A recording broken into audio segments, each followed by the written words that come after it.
Welcome to the Heart Rate Variability Podcast. Each week we talk about heart rate variability and how it can be used to improve your overall health and wellness. Please consider the information in this podcast for your informational use and not medical advice. Please see your medical provider to apply any of the strategies outlined in this episode. Heart Rate Variability Podcast is a production of Optimal LLC and Optimal HRV. Check us out at optimalhrv.com. Please enjoy the show. Welcome, friends, to the Heart Rate Variability Podcast. I am back here today with my good friend, colleague, partner in crime, Dr. Deborah Borne. We're going to talk about, we're bringing it out into the light, Dr. Deb, about your work around energy medicine. It's one of those conversations that along with spirituality, that I find fascinating. We hardly ever talk about it in professional settings. And then you have a glass of wine or two at dinner, and all of a sudden we're talking about, our shamanic journeys and all this different stuff. And energy medicine is one of those things that I don't think we talk enough about, grounded in thousands of years of history, something I practice every day with Qigong in the work that I do. And I know that it informs your work, and as an energy medicine practitioner yourself, bringing that into your Western medicine training with your work with addiction, homelessness, and other really key issues in our society. So welcome back, my friend. I'm so excited. Just in case the people are just tuning in and they haven't heard your past episodes, let's set the table by doing just a quick introduction of yourself. Oh, you want me to talk about me? Yeah, just a little bit. Well, I'm really excited to be here again, and I love this topic. Of course, because it's my love, my light, and my lady. And light is energy, by the way. But I started off as a social worker, as you know, to work to support the communities that I serve. And the first entry into integrated health was with my own health, even when I was in social work school, where I was diagnosed with really severe endometriosis, and all the things that the medical doctors wanted me to do didn't make sense logically. And I ended up working with a macrobiotic nutritionist, and she had said to me, everything you put in your body is the energy that you create everything with. And I was like, energy, nutrition is energy. Everything is like recreated into energy. That's how we function. That's how we do it. And she said, if you want to change, you have to change the energy and the things that you're putting in your body. And so the first training I had with like healing was with Reiki. And I think a lot of us have heard of the term Reiki and energy. And Reiki is a very passive way of doing work. But over the years, I've been studying herbal medicine because of the energy of the foods that we put in and the healing, like pills or concoctions we put in our body to heal. As well as energy medicine. I studied for 4 years with Donna Eden, and I'm a certified advanced practitioner and a trainer for her and her work. Barbara Brennan, who recently passed, I've read all of her books. She's another great, amazing hands-on healer. I'm also an acupuncturist and started off my life as a dancer. So I do a lot of yoga and I do my own personal Qigong. So I say this to all the doctors I work with. So I do clinical work. I go out in the street. I take care of pregnant people. I take care of folks in needle change, syringe exchanges. I work in a clinic. I do HIV medicine. And I use both allopathic, Western medicine, and energy techniques in all that I do. Mm-hmm. In meditation as well. So HRV is the center of all of this. And the reason why I was always so jazzed when you first started talking about HRV with me, I was like, dude, we have a way of measuring what it is that we know is real. So when I talk to doctors about this and energy, it doesn't seem so crazy to me. Every culture of healing for 5,000, 4,000 years, whether it's Ayurvedic, anything, my grandmother, your grandmother, how we heal, we use energy. And it's so fascinating to me with the medicine that I was trained as a doctor. And what I see my colleagues do is we use energy for diagnostics all the time.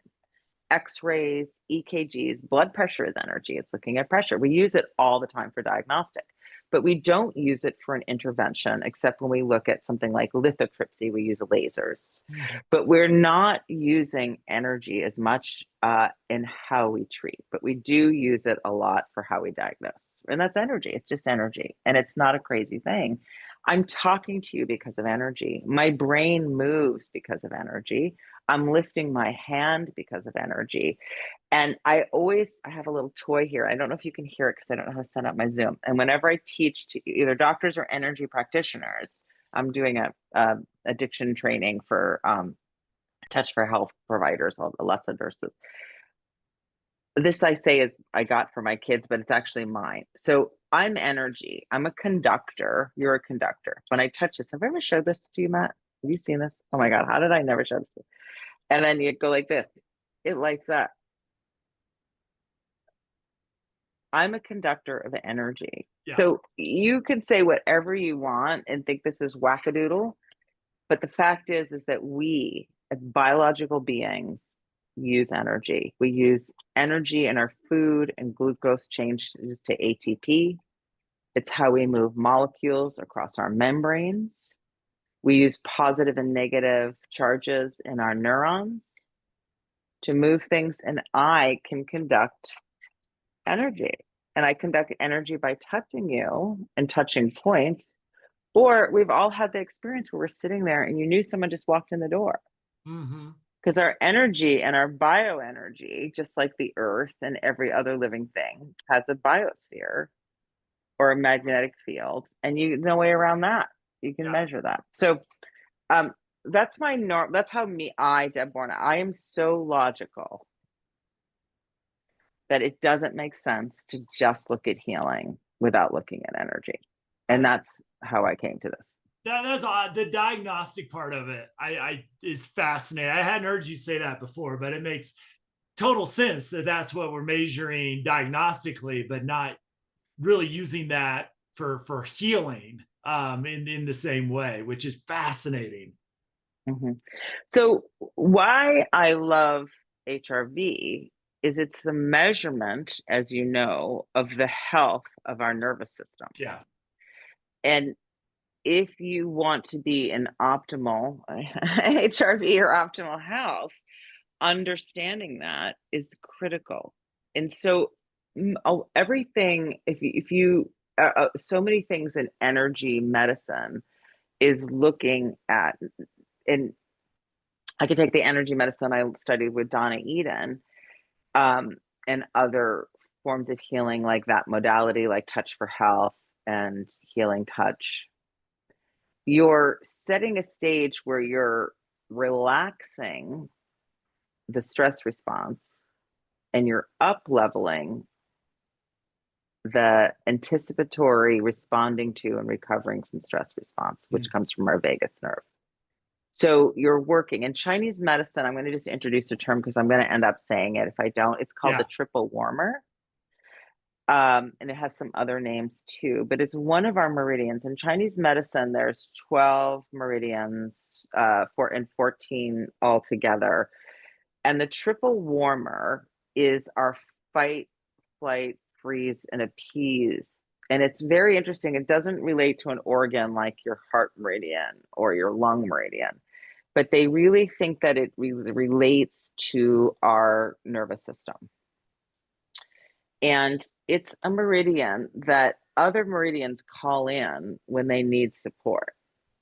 So if your stomach meridian, I'm throwing it out there, and you're having digestive issues, and then every time you look at hot sauce, your stomach, it will energetically call in the triple warmer. But the fascinating thing about the triple warmer, so meridians are energy channels, just like a road, a direct highway, or like your veins, and they're energy centers. So the triple warmer starts here. It goes all the way up. It just behind your neck. Deb's pointing to a ring finger, just for those that are just my ring. Yeah. So if you're just listening, it starts on your ring finger. It goes all the way up the back of your arm. It goes up the back of your neck, up your neck. Think about how much stress we hold on our neck. Do you see where I'm holding? Think about how many times you've seen someone going on the back of my neck. It goes behind our ear and it stops right here at our temples. Hmm. Okay, that's the end of your triple warmer.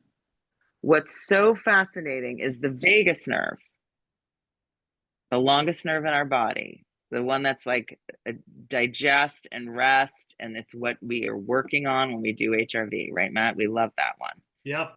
Guess where it comes out? It goes and it follows the direct path and some of the path of the triple warmer, but in the opposite direction. So when you want to stimulate the vagus nerve, one of the simplest ways is to kind of go backwards on your triple warmer. Say, triple warmer, you can calm down. And you're going and stimulating, just like I'm rubbing something here with this crazy tool. Yeah. You're stimulating the vagus nerve. So before we go further, let's do it together. And this is from Donna Eden. I'm going to steal, this is her stuff. And she calls it the triple warmer smoothie. And some people mock me. I'm like, we need the smoothie. So you get your hands together, Matt. Okay. You're going to rub your hands. You're getting some friction. And then cover your eyes. You're just going to cover those hands over your eyes. And if you're listening to this driving, please pull over. And take a sacred breath and just what's Deb got me into now? Matt's thinking. And now take your hands off your eyes and you're going to start in your eyebrows. And we're going to be pulling your eyebrows out from the middle all the way out to the tip of your eyebrows. Remember we talked about that's where the triple warmer ends. Now we're going to go behind your ears. Just right behind your ears and push in. These are some really important points with acupuncture.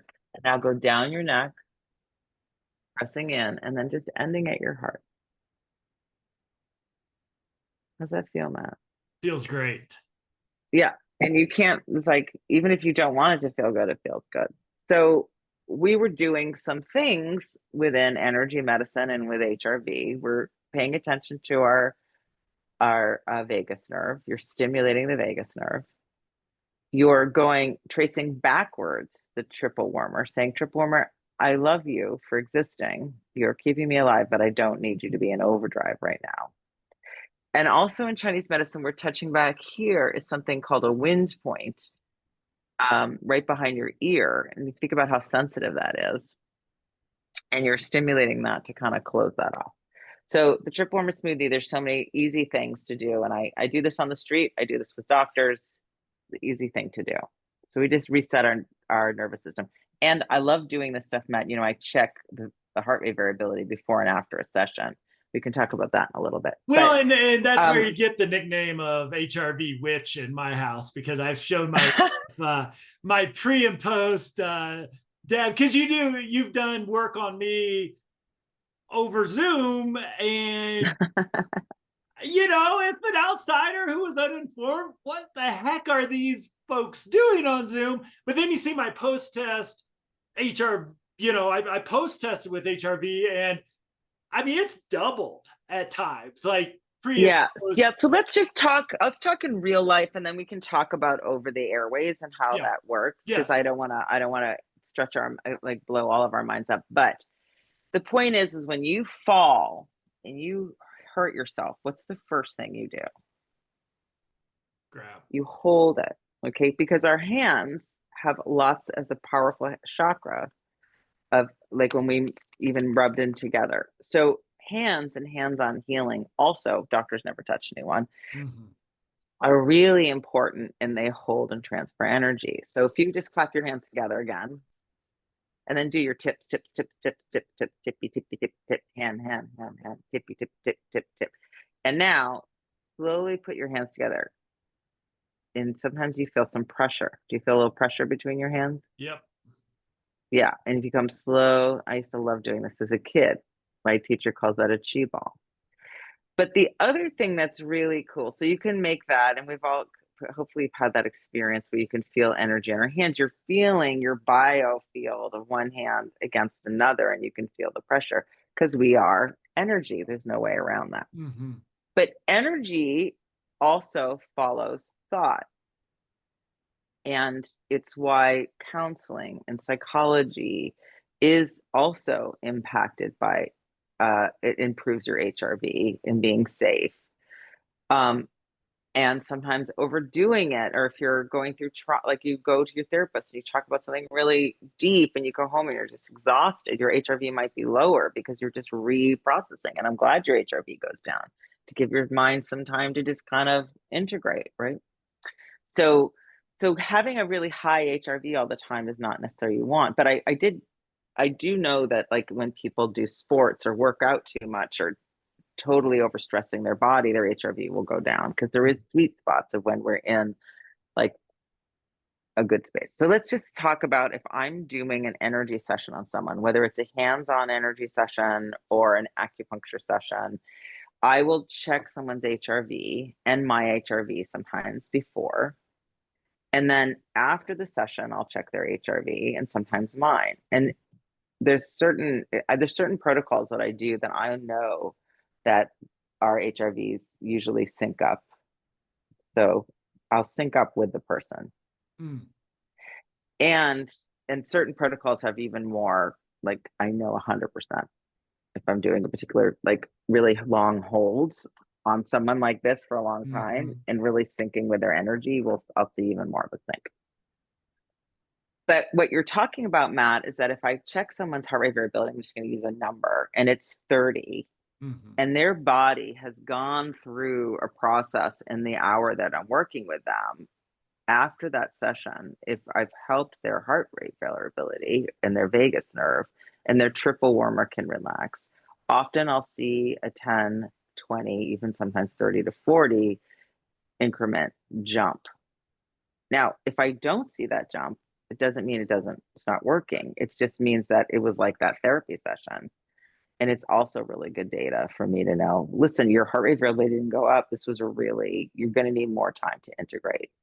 Yeah. So don't go, do some certain things. So it's just data, but it's also wonderful data to know that I've impacted someone's heart rate variability. Does that make sense? Because I've increased, and when we're doing our breathing and our resonant frequency, you want to increase your high frequency heart rate variability. You want to, increase your high resonant frequency. You want to, work on that with our RF when we breathe.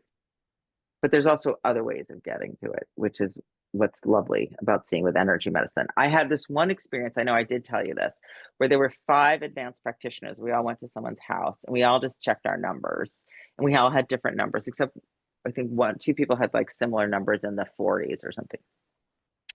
And afterwards, 4 of the 5 people had the exact same number after we all did session. So one of the things they talk about in heart math, and you and I have talked about this, is something called co-regulation, where if there's one person here at particular heart rate variability and another person here, they can actually start to learn to co-regulate. And we experience this all the time without the fancy word co-regulation, which is, I love hanging out with that person. That person makes me feel so good. Yep. Like you're smiling with me. You and I are high revs. We can handle each other. I'm not for everyone. Someone the other day was like, Deb, your frequency is too high. Please take it down. It's like, got it. And there's some people who are like, just their energy is not for me.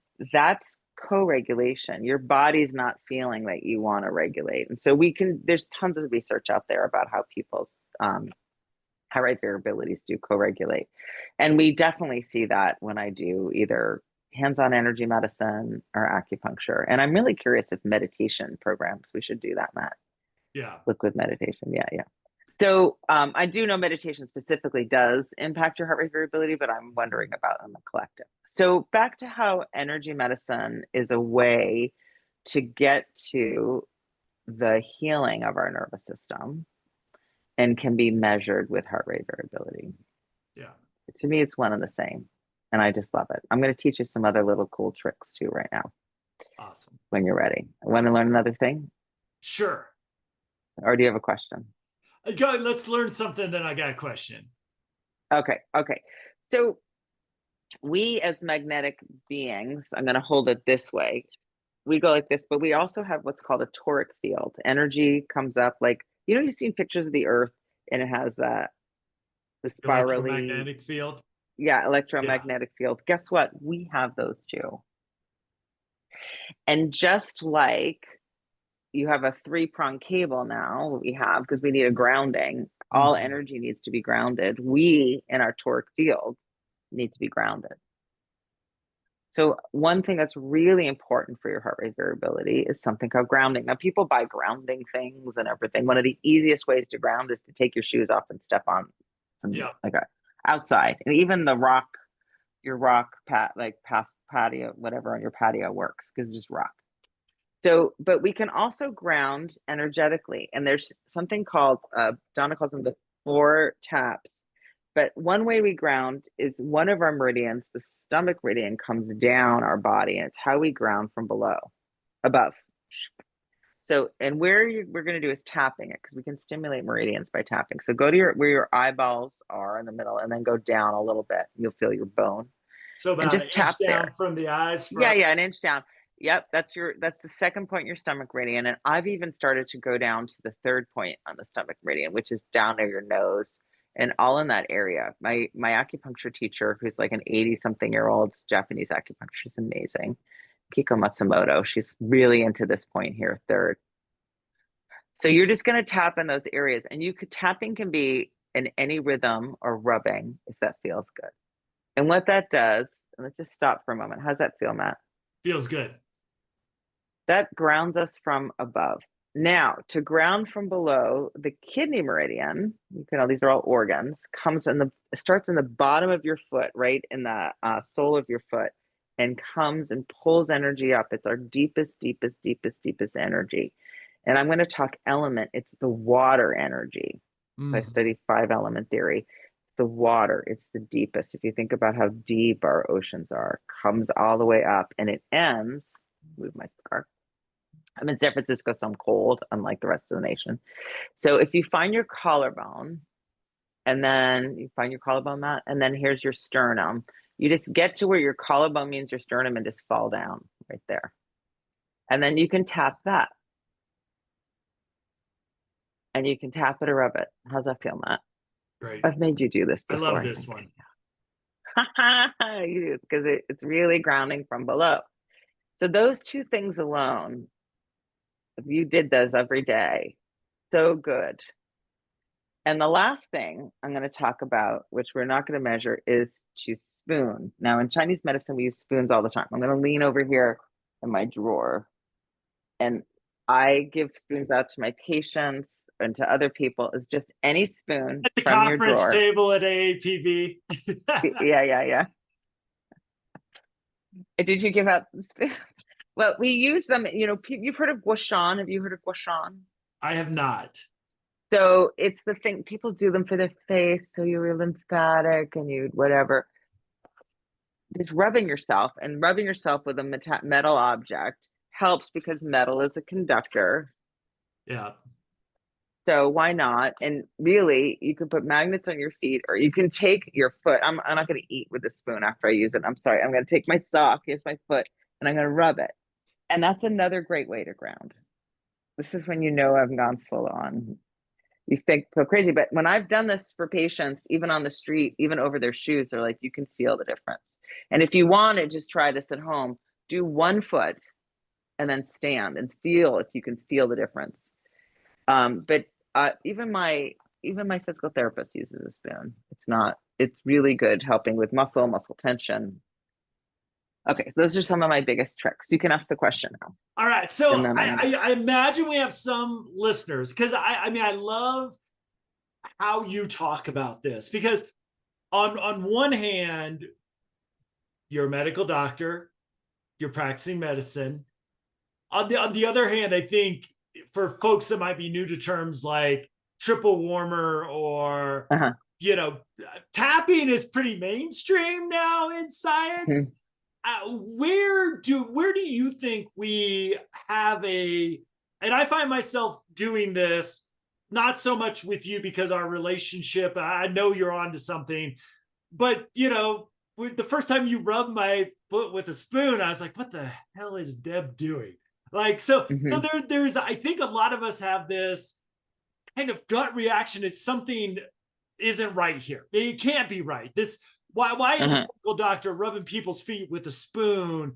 Where do you think we having a foot in Western and Eastern traditions with medicine, where do you think we get lost? Whereas my insurance I can go get acupuncture, but there's no, Which is energy medicine. yeah, but it has no connection to the primary care that I get in any way, shape, or form. It's something very isolated and extra and not integrated at all. So where do you think we've missed in the United States and probably Europe as well, that integration, even though it's happened a little bit here and there, that people are still struggling with?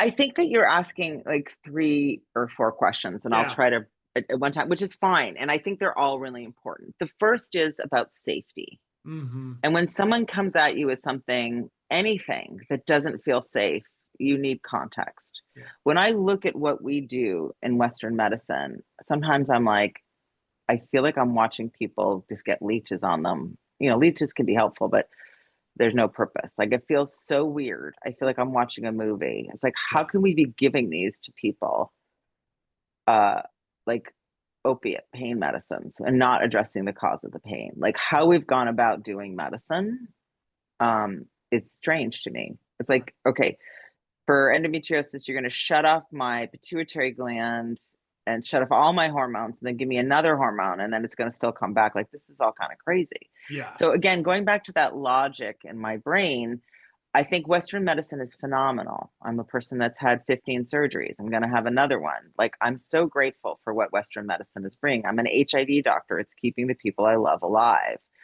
There's wonderful things about medicine, and it doesn't fill the bill for everything. I mean, look at all the controversy we're having around vaccines. I was talking to someone yesterday. Like, I don't know, if you don't want to do a vaccine, don't do a vaccine, but everyone needs to make their own decision. So when someone's coming at you with a spoon and you feel unsafe, that coming at you with everything, anything, whether it's pills or anything, is never okay. So first and foremost, we always need to introduce things in a way of safety. So that's the first. And I don't think in Western medicine we have a broad enough understanding of human.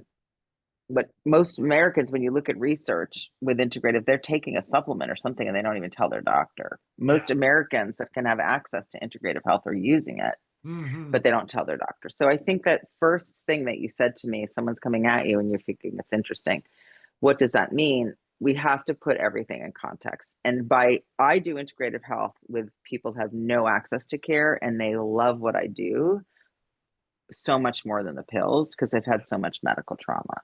So for me, it's a tool for engagement, not necessarily coming at you with a spoon. It's like, oh my God, someone's listening to me, because when I'm high, I feel energy. And I usually say, when you're high and you feel energy, well, guess what?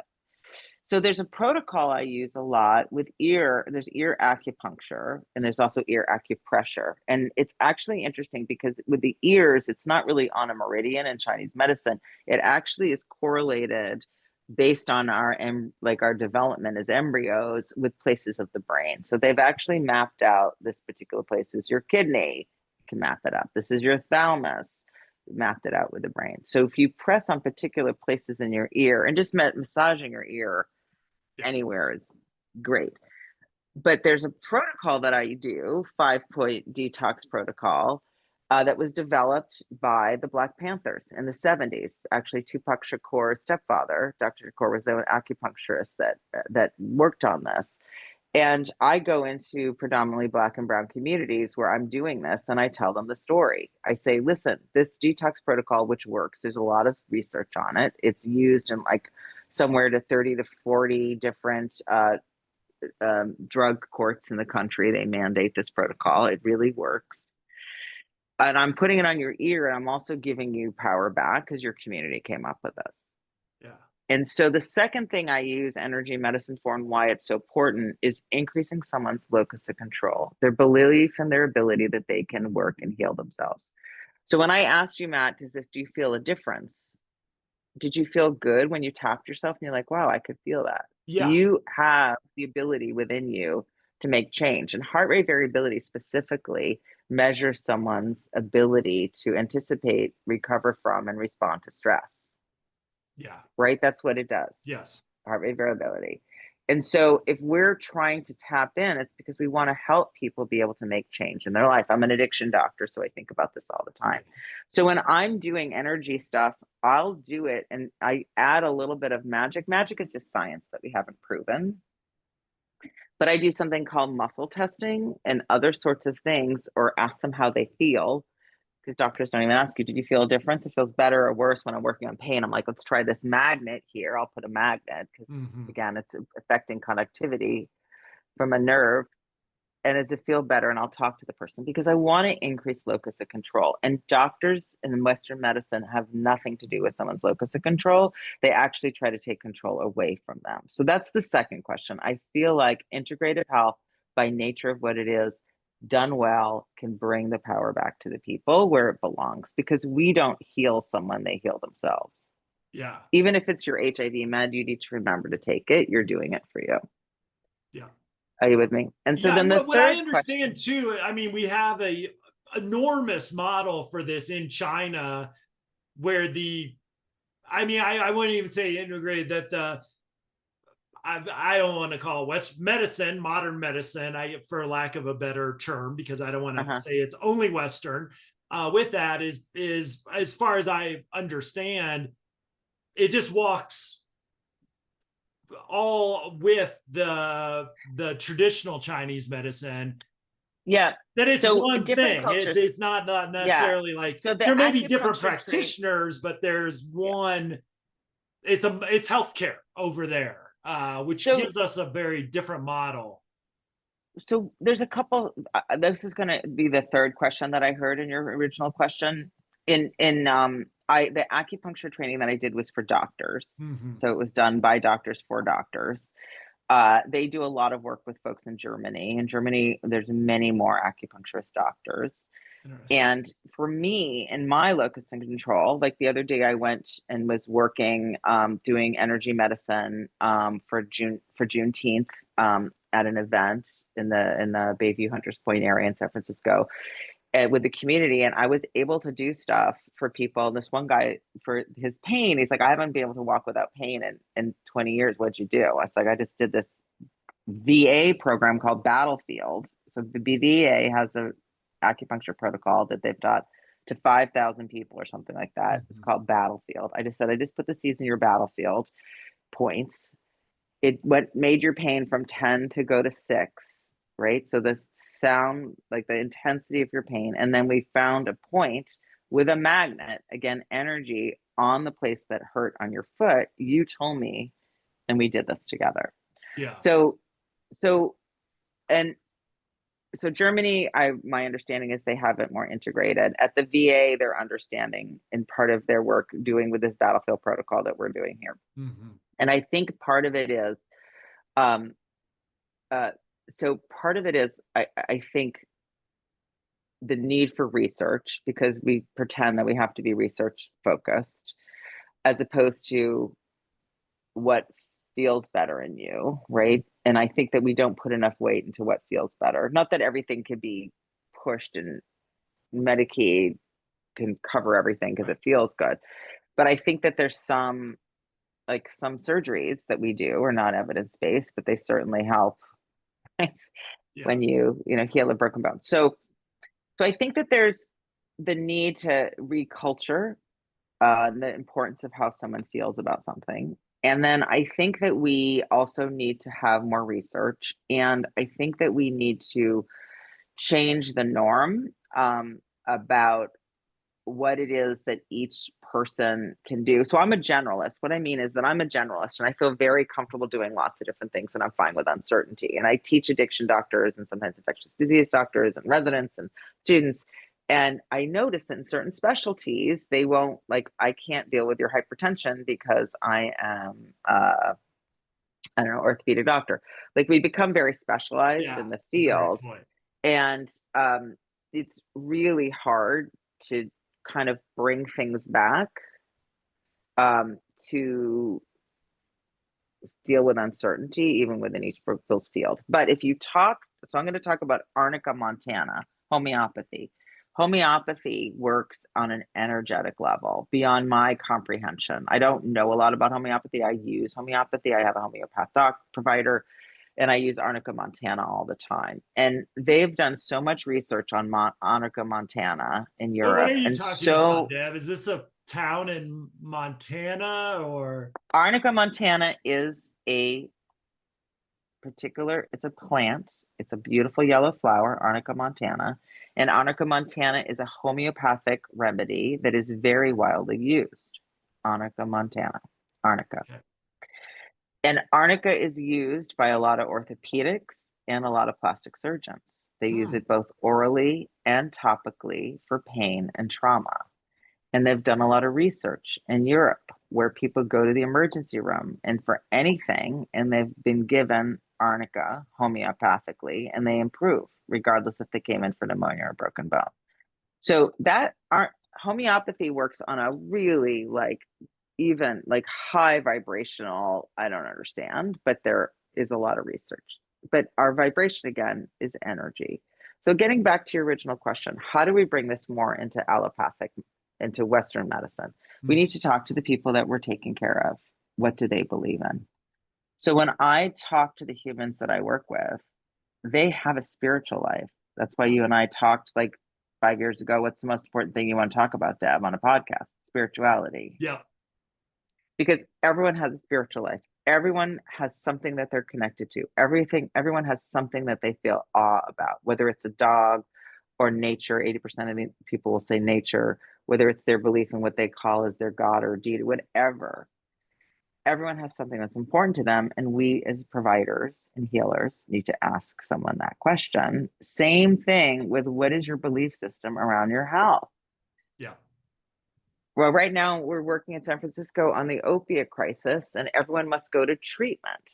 And there's a war on harm reduction. I'm a harm reductionist. Harm reduction is treatment. It's a step of engagement. You and I both do motivational interviewing. If someone's pre-contemplative, you still need to do an intervention that's going to be evidence-based and work that is connecting. And there's not one human in the world that doesn't want to feel better. Yeah. And if they say no to your intervention, then we haven't asked them or offered them something that feels good for them. I love that. So when you ask me that original question, how do you bring this in? It's a necessity for Western medicine to have more radical hospitality, which is what we do in harm reduction. You come as you are, and radical hospitality that I'm here for you as a human being. And we need to start to get that shift. Because when someone's kind to you, you know what happens to your heart rate variability? Goes up. Yes, Matt. So, and people say, you're so nice. I'm like, I'm actually not really nice. And I'm not really kind. I'm just a really good scientist. And I know that gratitude, compassion, and kindness will help not only your heart rate variability, but mine. I love it. So again, back to energy medicine, why we're here. These are techniques. A lot of them are ancient. Some of them are new. It could be acupuncture, chiropractic, nutrition is energy medicine in a way, because you're giving different kind of food to help improve the energy in your system. It could be homeopathy, which is a vibratory. It could be qigong. It could be yoga. You're working with breath. It could be meditation. Those are all forms of energy medicine to me. And I, Deb Borne, study or practice a lot of those. And I like to have a wide palette so that when someone comes, I'm not just coming at them with a spoon, unless they're like, that seems cool. And I can show that you are actually magic and look what you can do. Yeah. Does that make sense? Answer your question? It and does. My heart breaks. I also, one of the things I've done, Matt, I told you I ran a consult service I started a consult service, and it's still going on in the general hospital. In the safety net, we're working with my colleagues to help them work with really challenging patients that are either using drugs, have severe mental illness, experiencing homelessness. And, one of the things they're like, what are you doing this tapping or whatever? I was like, I'm doing it because it's a form of engagement. And my heart breaks for you that you have nothing to give someone. Yeah. So you end up giving them things that you think are okay, but not okay for them. So for me as a provider, that's the fourth part of the question. I do this because I know it works. So I'm going to tell you a really cool story. This is really cool. So on one of our drop-in centers in San Francisco, people come in if they're using meth or alcohol or heroin and they need a night to sleep before they try to get into a program. It's this really cool place that I have an integrative health clinic there 2 days a week. And this woman was having an asthma exacerbation, and we had to call in 911. Her oxygen saturation was 84. And you know what saturation you want for someone, Matt? I don't. 100%. Okay. 100 is good. Yeah. But anything over 90, but you want to be 100% oxygen. This woman was 84. She couldn't speak full sentences, and we're called 911 and we had to get her to the hospital. And I said to the nurse, and I was like, why don't doctors do this? I was just thinking about the emergency. I forgot that I have these other tools, right? Because I'm human. My heart rate variability was probably low then. I couldn't think of possibilities. And I looked at the nurse and I said, you know what? Let's just use some energy medicine. We're here now. Let's just do it. So I told you there's meridians. There's one that's called the heart meridian. It starts here on your shoulder and it goes all the way out to your thumb. And I said, do this. Push in right here at the beginning of this place to the nurse and squeeze her thumb. And it was so interesting. Then the woman's like, no, over here. She could feel where it worked. And we were pressing and squeezing as hard as you can. I was holding the beginning and the end of the meridian. Yeah. And we literally watched her oxygen go up on the monitor. Wow. And she turned around and started yelling at her dog, stop barking. Like, this woman couldn't even say a whole sentence. Yeah. And so by the time the ambulance came, her O2 sat when we held it was like 95. Wow. And then we let go in her O2, but still, it was I'm not saying this is in place of emergency medicine, but it was so cool because I was like, oh yeah, I forgot that I have these tools because it's an emergency. It was out of context. It was what I was saying, a generalist, specialist. I forgot I can. Okay, and I used them, and I've used this since then with several people. One of the things my teacher Donnie Eden has said is that if someone's having a heart attack, you can write on their pinkies because you squeeze their heart meridian. So that's how I was like, okay, let's just squeeze the heck out of her end of her lung meridian. And I was telling this story to my acupuncture teacher, the doctor person that runs the acupuncture program where I study AcuMed. They're so good. And they said, I was telling them the story, like, yeah, we use needles because that gets more exact and it does stimulate it, but we are conductors. So holding the beginning and the ends of meridians is fine. So I think, the opportunity to get more creative. I am working actually the Osher Center. There's Osher Centers of Integrative Health around the country. Our Osher Center got money to help us look at making manifest integrative health for the safety net and for the underserved. So that is one of the things I'm very passionate about. But I do think for the people listening here, obviously they care about heart rate variability, they care about their own nervous system, and they care about the nervous systems of other people. And energy medicine specifically is supporting the vagus nerve. Mm-hmm. It's helping the vagus nerve feel safe, even just relaxing on a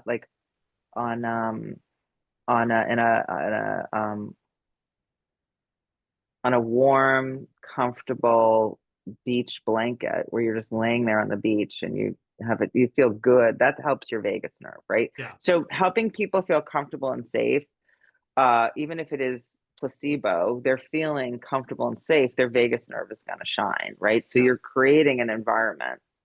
And if you give people things that they can relate to, which is your question, and most of people in this country and other countries, they want more integrated health.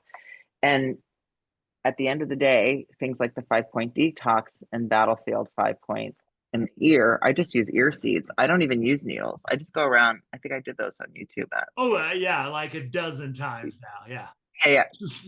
I actually have one right now in one of my points that I love. So and then it's giving the power back to the people and the person to do it. So for me, I love energy medicine because I am logical. I want to support the vagus nerve. I believe in what data we have. We need more data out there. And I also believe that every human listening to this podcast has within them what they need to be whole. They might need to learn different places to tap or touch or whatever. But we're just these incredible systems and machines that can actually activate, like with the app, learning your resonant frequency and learning how to breathe in a particular pattern. There's data, there's things that we can do, tap, touch, whatever, that also can do and support that. So final question I got for you here. We've talked about, the medical world, opportunities you found for integrating this in. I'm curious, when you bring HRV and HRV biofeedback into the energy medicine world, I'm curious what the response of that community is. That's really good. Yeah. I didn't I didn't talk about chakras or auras or other sorts of things, but those are also very powerful, Matt. I just want to put out there. So for those practitioners that might be listening, those are also really important energy systems. There's the nadis in Ayurvedic, which is another energy system. So it's been very interesting, I think, and you came to a conference with me, and it was just one energy field. Like, I've even talked to my chiropractor about this, because they're adjusting. I do go to a particular chiropractor that adjusts just my atlas. Again, totally adjusting where my vagus nerve like comes out of my head. And I think what's interesting, at least with the Johnny Eden world and some other worlds where they understand the importance of the vagus nerve. Yeah. Like, Donna herself has taught a lot about the vagus nerve. And so I think, and like I trained with Gabor Mate, who does counseling and healing work in other areas like that, and people that have read The Body Keeps the Score and understand Steve Porges. So, and they understand the importance of the vagus nerve, right? Yeah. Dana, Dana. So whether you're doing it therapeutically or doing it from a healing, more and more we're understanding and people are speaking to the vagus nerve. So I think it hasn't been that hard of a stretch. I think, like everything, we as humans need just getting used to using a monitor and or having the discipline to do something. I think that fault, dear Brutus, is not in our stars, but in ourselves. It's not the issue with heart rate variability. It's the issue of a healing, doing energy practitioner, a Reiki practitioner, an acupuncturist starting to incorporate a biometric is the stretch. Yeah. Does that make sense? Yeah. And so it's kind of it's the same issue that I see with Western doctors, is adding in the use of energy, not just as a measure, because we get biometrics, but adding energy in as a form of healing is really the change. And then with therapists and with like my EMDR, I've talked to this with my own EMDR therapist, or when I've done EFT, which is the tapping, and with hands-on energy medicine people, Reiki practitioners, adding a biometric into that world, I think don't you agree, is kind of feels like it's the divide, like, because they've always had this free space and they don't. Yeah. And I think we use, like, as a therapist, I use like, give me do this assessment and then I'll do the after assessment. So we've used questionnaires in the soft sciences, but I think adding biometrics is the gap. Awesome. Was that helpful? It is, my friend. I could talk to you forever about this. So I bet we'll just see what questions come in, and that'll direct our next. Yeah. And if people want to learn more like energy, like easy to use, quick and easy energy tools to help your vagus nerve, I'd love to do a little quick video for people to be able to do too, if people are interested. Also, that might be fun. That would be great. Dr. Deborah Borne, my friend, my mentor, it's so great to talk to you. As always, you can find show notes, including more information about Deb at optimalhrv.com. And thank you for joining us, Deb. Thank you so much. And as always, we'll see you next week. Thank you.